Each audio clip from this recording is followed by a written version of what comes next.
தர்மம் போற்றும் பாரதம் இது இணையில்லாமா காவியம்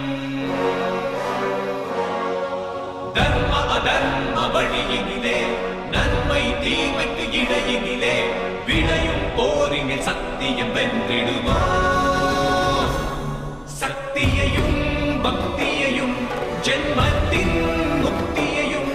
அகிலம் போற்றிடும் அற்புத காவியம்